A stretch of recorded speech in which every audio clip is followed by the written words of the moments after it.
things. Well, then Griffith comes out, and he's like this new creature. He's now Femto, the crow creature thing. Kind of looks like Judas from Tales of Destiny 2, sort of, but ultimately he doesn't. He looks like this giant little bat thing. And he's just looking at Gus with this evil glare, and he has like black lipstick and everything. He looks like a friggin' weirdo freak. And he's staring at Guts, and then he brings Casca down. This is like the big offender, the whole reason why I think he's just evil. He takes Casca, and he's glaring at Guts while he's doing this. He friggin' rapes Casca right in front of Guts. What had happened while Griffith was away was that Casca and Guts formed a relationship. They actually, had sex and whatnot. This is a mature anime. And he rapes Casca right in front of Guts just to hurt him. And Guts, has his arm, bitten by a monster so he can't move, so he can just stand there and watch. He takes a sword that he finds like bro. He starts stabbing his arm with it so he can get his arm free. He gets his arm free, he runs out, and then, it's like, no. And like a little monster clamps down on his face, and, he's putting his head up, and the friggin' monster's claws going into his eye, which explains why he has one of his eyes closed in one of the picture, and the whole arm thing explains why he has a metal arm, which is kind of cool. It's like a little arrow thing, but also a gunpowder cannon that he can do, which is like sort of like his super ultimate attack, kind of like Goku's Kamehameha. But anyway, he shows that, and that in my opinion was the ultimate offender. That and the whole Mini-Me stealing daughter affair. Those two were, in my opinion, the big offenders that showed how evil Griffith is. And of course, the anime goes back to, that present time, right before the first episode they leave off, and that's ultimately where the anime ends. That's probably disappointing to some people, but, it's not that bad.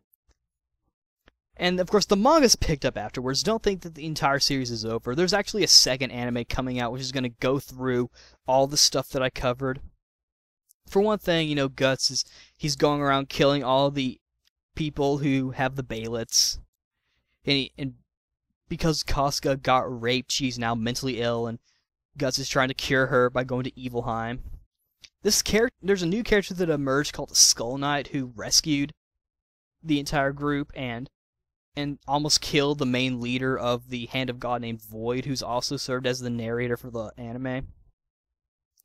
And for Griffith, he got resurrected. I don't remember what happened. Like, he got back to his regular form, but he now has control over the Griffith thing, over the Femto thing, and he formed a new Band of the Hawk.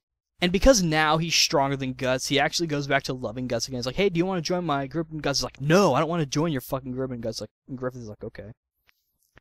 I think after he tries to cure Casca's mental illness, he's gonna go straight for Griffith and kill him, and I really hope he does. That would be so friggin' epic. I would friggin' love that. That'd be so awesome.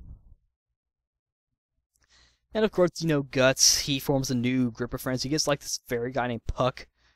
He gets a witch girl.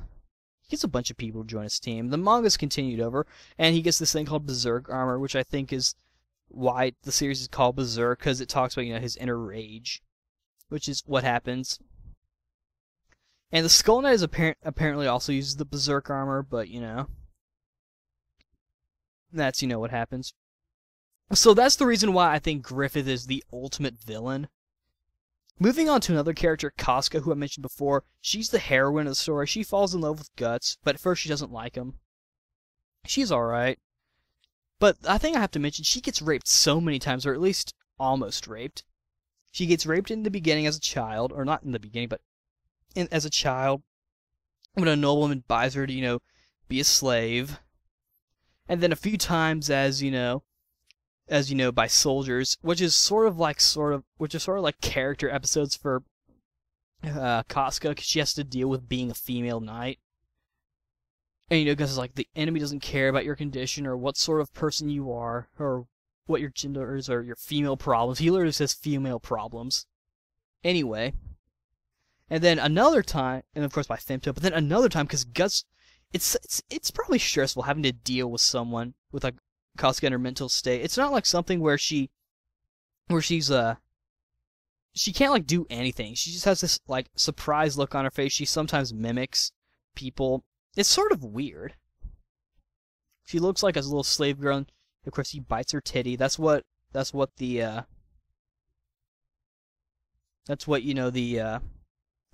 something told me. You guys are probably thinking this is a fucked up anime. It sort of is, but it's not that bad. It's a nice story. And so that makes Kasuga hate Guts, and so they decided to leave her at home. And of course now she got like, I don't remember, she got like captured or something. From the way the story's going, I think they're almost done with going to Evilheim. They're like on a boat going to Evilheim to get Kasuga cured. Though according to what I've heard, the Skull Knight hints that Kasuga may not want to be cured. I don't really know what she wants. Maybe she wants to go home. That's what, if I were in her position, I'd be like, you know what, fuck this. I don't care if I'm retarded. I just want to go home. I just want to go home and live life as a mental ill person. Maybe I can just, wash dishes or something. I don't know. Or maybe I can just be a person who just sits around and lets people sit on my lap or something. I don't know. But yeah. That's really all I know about the series as far as it's gone on. Like I said, there's going to be a second anime, so we'll probably learn more about it. For the anime itself, one thing that I have to mention, two things that I felt were sort of weird. The blood in the first anime is like sort of painted on. When I say it's violent, it's just that there's a lot of blood. The first anime is not that violent. In my opinion, Yu Yu Hakusho was more violent because of the stuff that would happen. From what I've seen in the second anime, it's actually going to show people getting cut in half. But for this sort of thing, it just shows a lot of blood that is like either really noticeable and really highlighted, or they just painted it on there. I don't know. And another thing, which is only true to the English dub, Sean Schemmel, the voice of Goku, does so many minor characters. He also does Gaston, a semi-major character, but he does so many like minor characters. I think there was even a scene where he did like 2 characters at the same time talking to each other. There's even an outtake where he like makes fun of his own character. I don't know. But Sean Schemmel was either really poor or really generous when he was doing Berserk, because he does so many characters. I don't get that. But yeah, that's really all I have to say about the anime. I mean, it's pretty good. If you guys want to watch it, go ahead. You can probably find its subtitle on there. It's a good anime. And another thing that I forgot to mention, the music's really good, particularly Guts' theme, which is a really, really beautiful song. It's a great song. As far as dub or subbed, I've heard a few of the dub of the Japanese actors. Guts is voiced by Nobutoshi Kana, who does the voice of Knuckles the Echidna from Sonic, and Griffith's voice actor is Toshiyuki Morikawa, who you guys probably know as Douse from Tales of Phantasia and Sephiroth from Final Fantasy, which is very fitting. Though, after hearing Griffith's voice, I don't understand why he does that low voice for Douse. Maybe he lost that voice. Maybe he was sort of new to voice acting at the time. I don't know. But yeah, the thing about the dub that I noticed, at least with the remastered DVD set, is that some of the lips don't really match the dialogue, so it almost comes off as a fan dub, even though it's not really like that. The actors in the entire thing are all professional.